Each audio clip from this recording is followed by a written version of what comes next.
Hello friends, स्वागत है आपका मेरे YouTube channel study with Shri 2010 पर।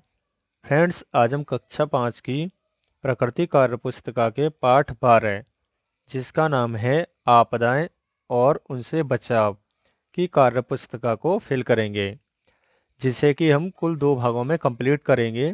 यह हमारा पहला भाग है। तो चलिए फ्रेंड्स, स्टार्ट करते हैं आज का अपना वीडियो।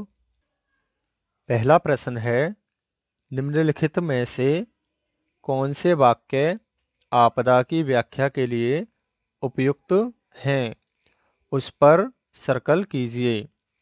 तो बच्चों, आपसे पूछा गया है कि आपदा से संबंधित कौन कौन से वाक्य सत्य हैं, उनके आगे आपको सर्कल बनाना है। जैसे कि पहला है, अचानक आती है। आपदा अचानक आती है, बिल्कुल सही ही है, तो आप इसके आगे सर्कल बनाएंगे। दूसरा है, निर्धारित समय पर आती है। ये बिल्कुल भी नहीं है, क्योंकि किसी भी समय आ सकती है। परिचित होती है, ये बिल्कुल सही है। हम सभी आपदाओं से लगभग परिचित होते हैं कि ये भूकंप है, या आपका आंधी तूफान है, या सुनामी है, वगैरह वगैरह। ठीक है बच्चों। अगला है, आकस्मिक होती है। बिल्कुल सही है, आकस्मिक का मतलब कभी भी आ सकती है। अगला है, अपरिचित होती है। ये आपका गलत है, क्योंकि इससे हम सभी लोग मोस्टली परिचित होते हैं। अगला है, अनिश्चित होती है। बिल्कुल सही, किसी भी समय आ सकती है। अगला है, स्थायी होती है। ये बिल्कुल गलत है। स्थायी का मतलब लंबे समय तक बनी रहती है, ऐसा नहीं है। निश्चित होती है, ये भी गलत है। निश्चित नहीं होती कि होगी, आपदा आए ही आए। आगे है, क्षणिक होती है। ये बिल्कुल सही है कि थोड़े ही समय के लिए आप आती है आपदा, लेकिन बहुत तबाही कर जाती है। चलिए आगे देखते हैं। अगला प्रश्न है, निम्नलिखित में से कौन सा विकल्प आपदा के प्रभाव को दर्शाता है। पहला विकल्प है आपका, मानसिक स्वास्थ्य बाधित होता है। बिल्कुल सही है।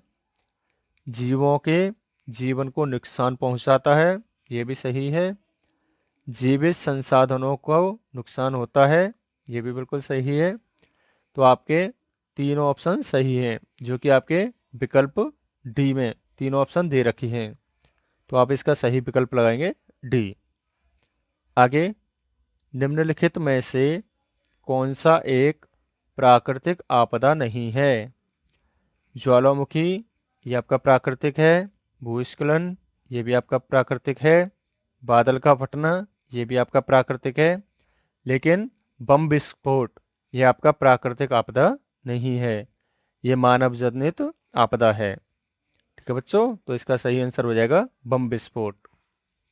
चलिए आगे देखते हैं। अगला प्रश्न है, नीचे कुछ आपदाओं के नाम दिए गए हैं, उन्हें प्राकृतिक और मानव जनित या मानव निर्मित आपदाओं के रूप में वर्गीकृत कीजिए। तो बच्चों, आपको यहाँ पे कुछ आपदाएं दे रखी हैं।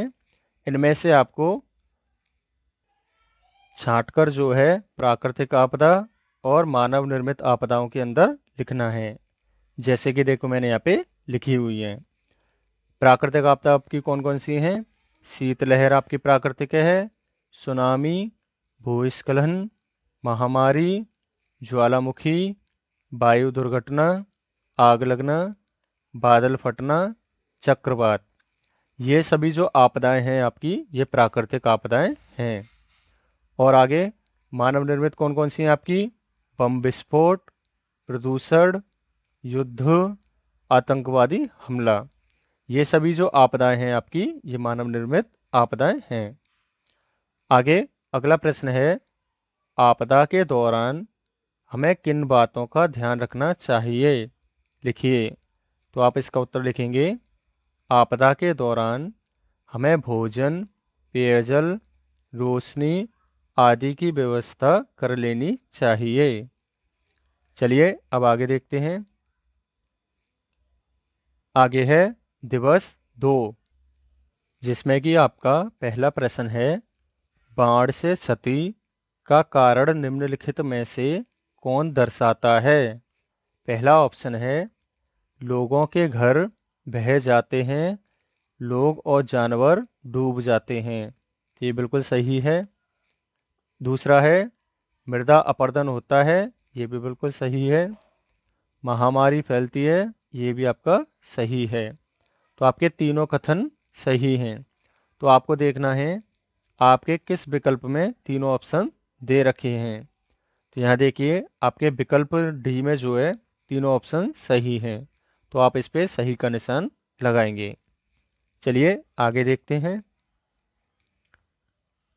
अगला प्रश्न है बाढ़ आने पर क्या करना चाहिए और क्या नहीं करना चाहिए। तो सबसे पहले हम लिखेंगे क्या करना चाहिए। बाढ़ आने पर हमको क्या क्या करना चाहिए वो लिखना है। तो बाढ़ आने पर ऊंचे एवं सुरक्षित स्थान पर चले जाना चाहिए। दूसरा, तैराकी सीख लेनी चाहिए या फिर सिखाएं। आगे, बाढ़ के बाद अक्सर जल जनित रोग फैलते हैं, उनसे बचाव के लिए उपाय हमें करने चाहिए। अब बाढ़ आने पर क्या नहीं करना चाहिए उसके बारे में हम लिखेंगे। पहला बिंदु है जिन स्थानों पर बिजली के तार गिरे हों उधर नहीं जाना चाहिए।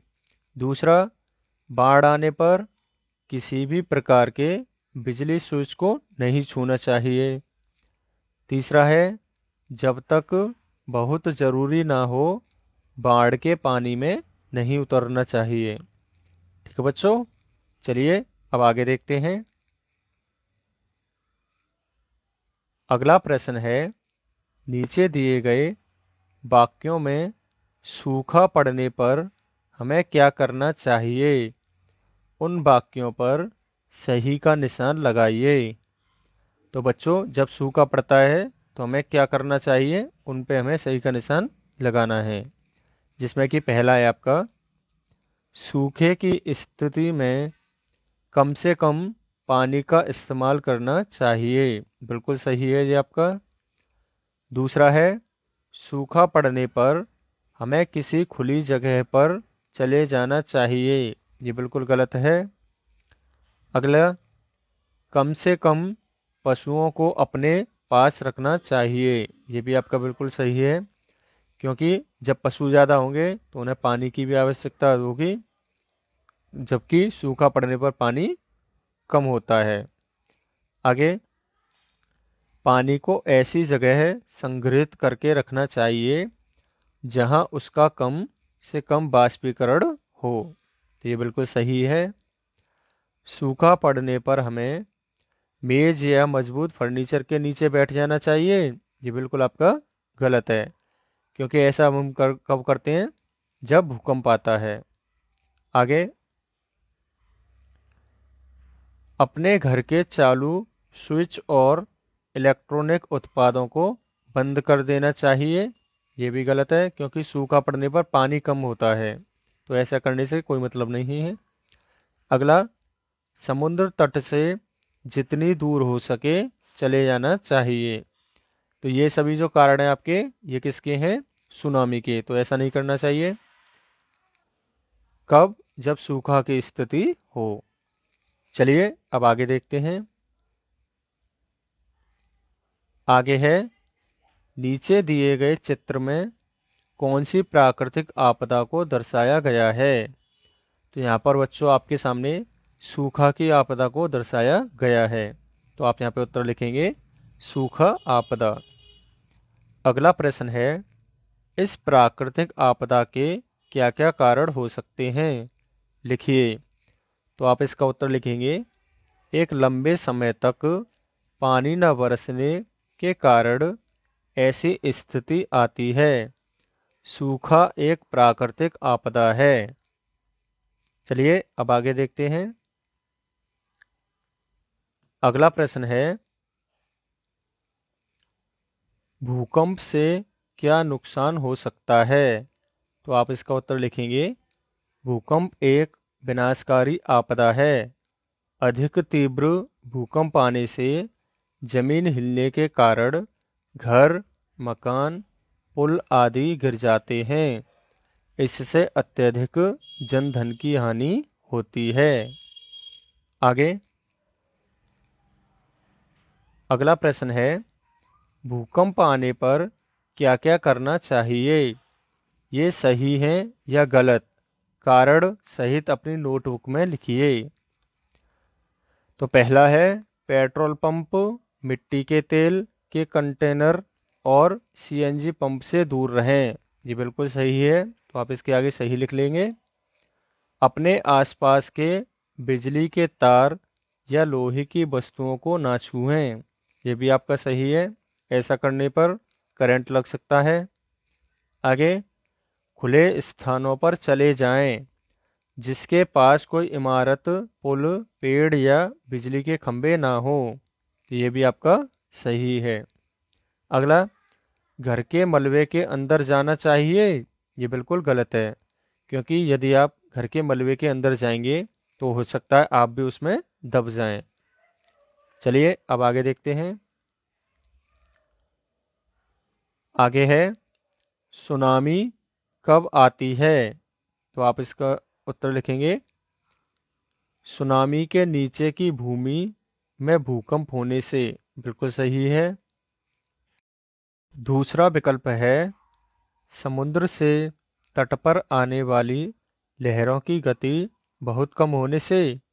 तो ये आपका गलत है। सुनामी आपकी समुद्र तट पर आने वाली लहरों की गति बहुत तेज होती है तब आती है। अगला, समुद्र के तट के आसपास के क्षेत्र जलमग्न हो जाने से। ये भी आपका सही है। जब समुद्र के तट के आसपास के क्षेत्र जलमग्न हो जाते हैं तो उसे हम क्या बोलते हैं? सुनामी। अगला है, उपरोक्त सभी। तो इसमें से केवल आपके दो ही विकल्प सही हैं, तो उनके आगे आप सही का निशान लगा लेंगे, जैसे कि मैंने यहाँ पे लगाए हुए हैं। चलिए अब आगे देखते हैं।